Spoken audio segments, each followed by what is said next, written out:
Razones del tiempo me voy a limitar a un aspecto o a un par de aspectos que considero son principalísimos en todo esto, que después de haberlos oído a ustedes que conocen estos asuntos en detalle, pues son muchas las cosas que habría que tratar, pero me voy a limitar, repito, a algún aspecto que considero de mucha importancia. Y empiezo diciendo esto: yo creo que se vuelve clave en este caso definir o aclarar ¿qué de las cosas malas que suceden son, llamemos, perversiones? ¿Y qué de las cosas malas que suceden, que consideramos malas, son políticas? O sea, cuando digo perversiones me refiero a actos de corrupción, por ejemplo, o me refiero a ignorancias o a equivocaciones. Y por supuesto eso genera cosas muy negativas. Pero hay otras cosas negativas que a mi juicio suceden no porque sean perversiones, sino porque son políticas determinadas, definidas. Si no separamos unas cosas de las otras, esto se nos vuelve un enredo, porque se nos vuelve un enredo cómo aclarar qué hay que hacer y cómo tratar las cosas. Lo ilustro con este ejemplo. Aquí casi todos han mencionado que la eliminación o la reducción al mínimo de los anticipos le ha causado un daño gravísimo a las pequeñas y medianas empresas de ingeniería.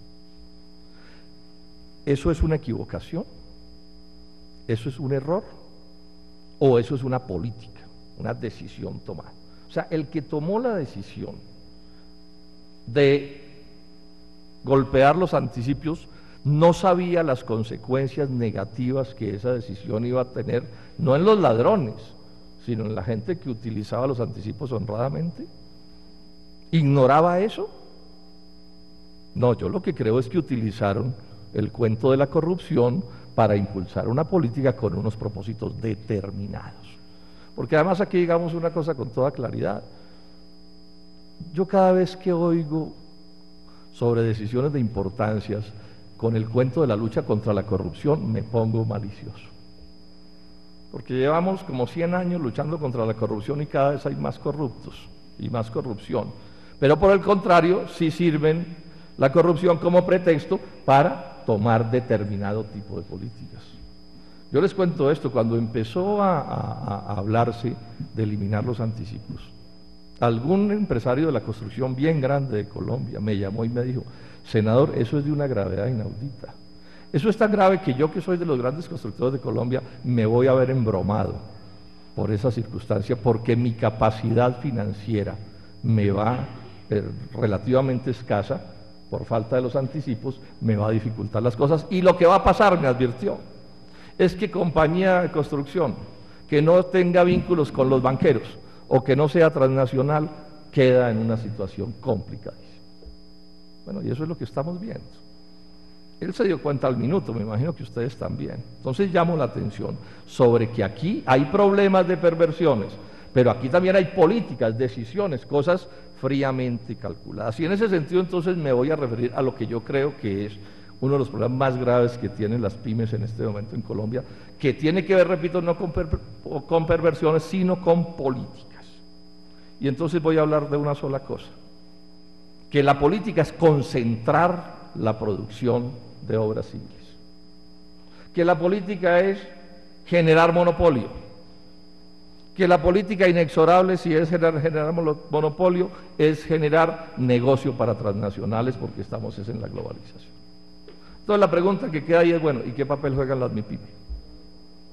¿Qué papel juegan las pymes? Es como una cucaracha en un baile de gallinas, lo digo con todo respeto.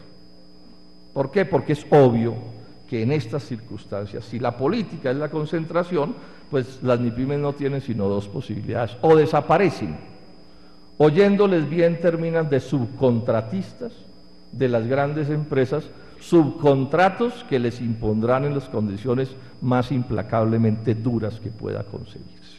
O sea, más que empresarios de la ingeniería, se convertirán en trabajadores por cuenta propia, en cuentapropismo, que es una manera de ser trabajador pero pensar que se es empresario. Son dos cosas por completo diferentes. Y esto tampoco es la genialidad de ningún cerebro criollo. Esto es la globalización, esto es el libre comercio. Esto que estamos viendo hoy aquí está enmarcado en los tratados de libre comercio, como bien lo dijo un estudiante aquí hace un momento. ¿Cuál es un poco la historia de esto? En el mundo, hasta los TLCs, los gobiernos tenían el derecho de definir lo que se conoce con el nombre de compras públicas como se les antojara. Entonces, en compras públicas podían decir, no entran transnacionales. O podrían decir, como dice la petrolera brasileña, las plataformas de perforación petrolera de esta empresa se hacen con acero brasileño y punto. ¿Por qué? Porque estamos interesados en promover el acero. O se podía determinar que en tal contrato no entraban sino los unos y los otros dependiendo de conveniencias. En la OMC, que es el primer gran paso cuando se constituye la OMC, no pudieron las grandes potencias introducir como ellas querían un capítulo de compras públicas porque los países más débiles del mundo se resistieron. Y realmente ahí hubo avances en el neoliberalismo y en el libre comercio, pero no lo suficientes.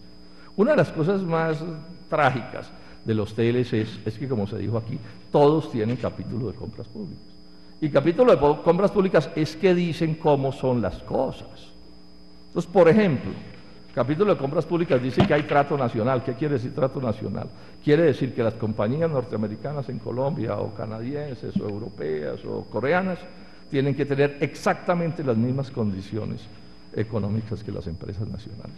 Eso ya empieza a ser una tragedia, ¿sí? Porque estamos hablando de empresas nacionales, incluidas las más grandes, que son pigmeos al lado de las transnacionales. Pero además imponen unas formas de contratación y de hacer las cosas en el nombre del libre comercio, de las libertades, que al final son libertades que le terminan sirviendo a los más grandes. Es como la libertad que tiene el peso pesado, el señor Tyson, entre un ring al que le meten un niño de 8 años. Entonces sí, muy libre la competencia, pero el niño de 8 años por supuesto que está definitivamente masacrado. Esto es lo que está sucediendo y esto es en lo que estamos. Y en este sentido aquí un problema más que de decretos y de resoluciones termina siendo un problema de leyes y nos tropezamos con las propias normas del Tratado de Libre Comercio con los países que se está asignando. Yo preferiría no decir estas cosas, porque esto lo que hace es señalar lo complicado que está el asunto, pero no decirlo pues no resulta, digamos, serio de mi parte cuando pienso que estas cosas están sucediendo. Entonces aquí lo que hay es una política de concentración, una política de monopolio, una política de que los banqueros son los que determinan la suerte de la ingeniería. Eso sí que se sabe en el negocio de las concesiones. Ese es un negocio de capital financiero mucho más que un negocio de ingeniería, ¿o no? Todo el mundo lo sabe, lo ha dicho todo el mundo además.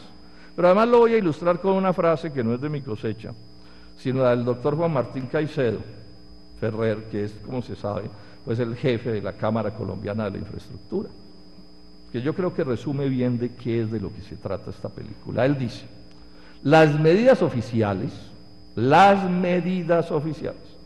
están generando el marchitamiento paulatino de las pymes de la ingeniería colombiana.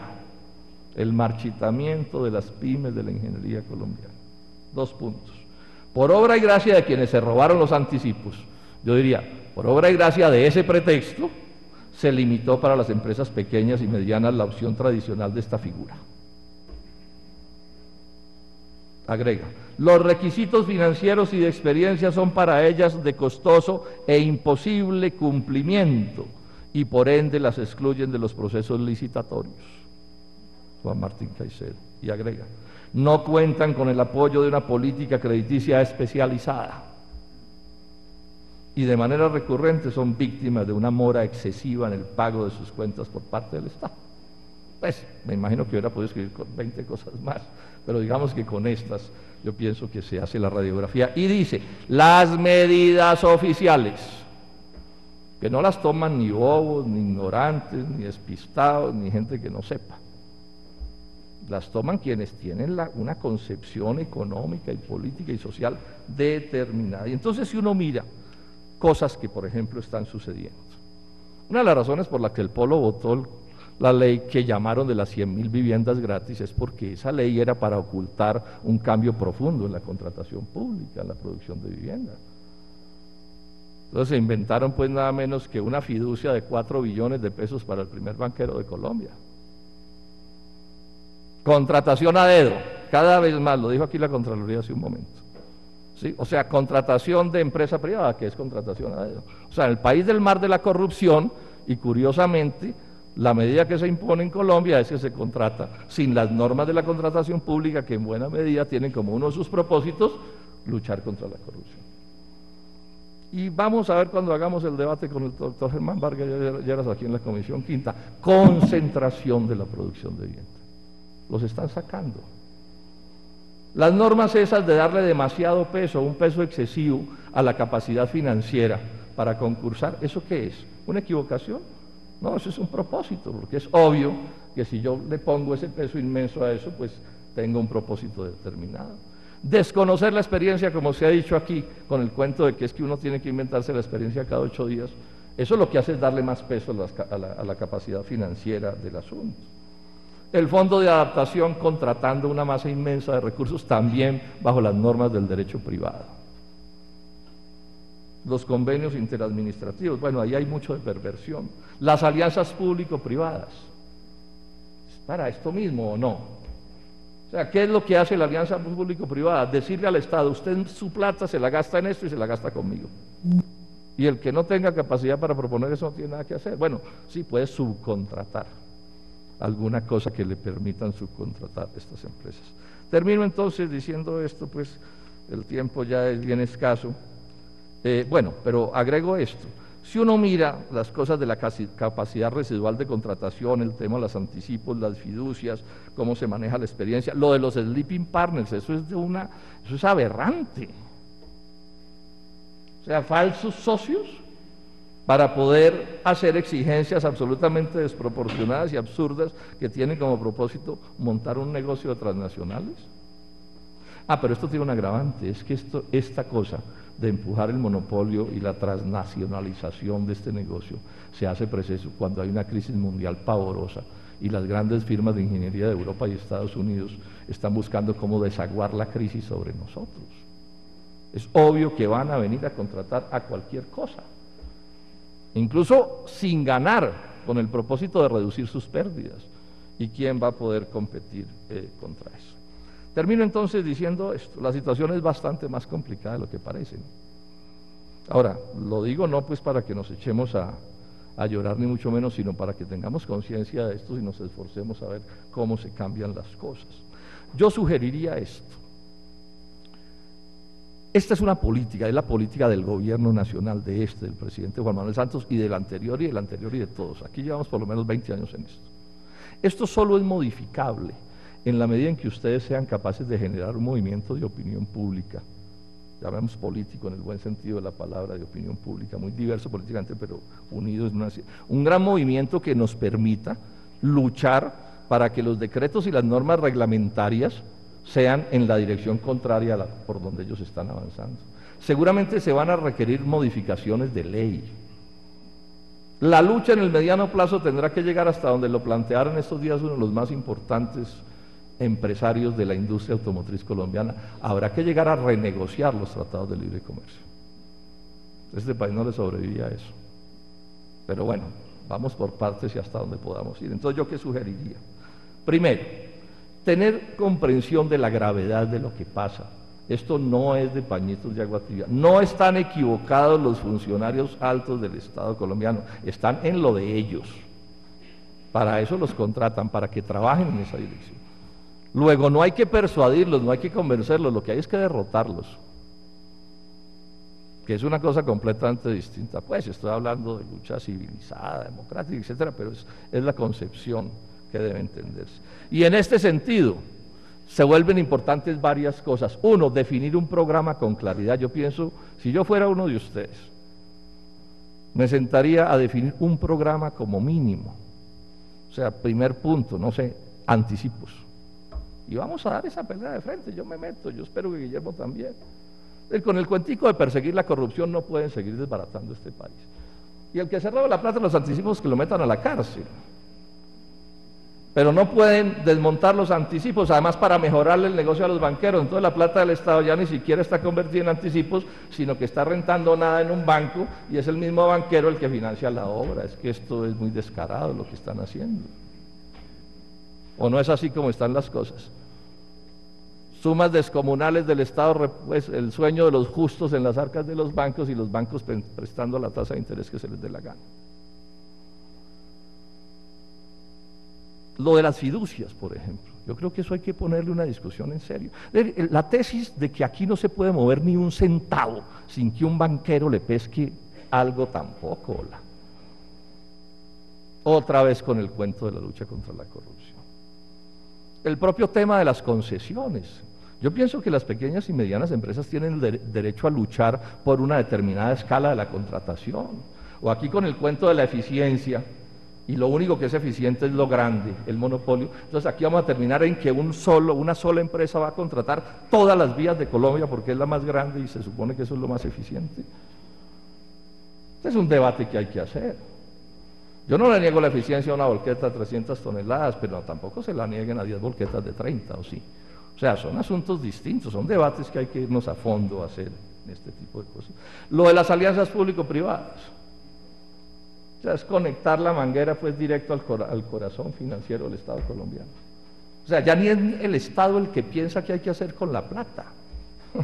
Aquí vamos a terminar haciendo alianzas públicas privadas de obras innecesarias porque le convienen a un contratista. No se sorprendan si el país se nos llena de telesféricos.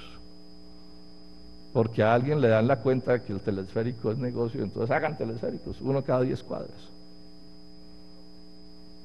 Políticas de protección a las MIPYMES. No hay nada que genere más desigualdad que la igualdad entre desiguales. No es que todos son iguales, no, todos no son iguales. Y el país tiene derecho a hacerse una pregunta: ¿no debe haber pequeñas y medianas empresas en Colombia? O sea, el capitalismo que se va a establecer en este país es solo de monopolios. Más allá, la clase media debe desaparecer, es una clase de indeseables. O sea, aquí 3 o 4 en la cama y todos los demás en el suelo. Los suben a la cama unos cuantos más. Son cosas que hay que mirar. Y en torno a unas ideas que ustedes tendrán que definirlas, no voy a hacer yo, por supuesto. Ver cómo se genera organización y movilización.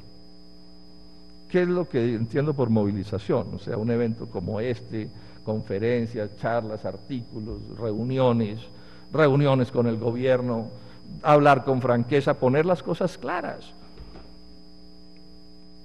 Ser orgullosos de la condición que ustedes tienen. No aceptar la tesis de que la única eficiencia es la que ellos se inventaron. ¡Baja! Y a partir de eso hacer una lucha, pues la más grande que se puede hacer hasta lograr la modificación de estas circunstancias. Yo creo que si esto ustedes lo plantean con franqueza, con una actitud enhiesta, ¿cierto?, de decir, bueno, aquí estamos y tenemos derechos. Yo creo que si eso se plantea así, no es imposible que se pueda avanzar, ¿sí?, para generar hechos de sensatez que le permitan, digamos, a este sector de la ingeniería, que no es de monopolios y no es de transnacionales, ni lo va a ser, pero que le permitan un sitio bajo el sol de Colombia. Muchas gracias. Bien.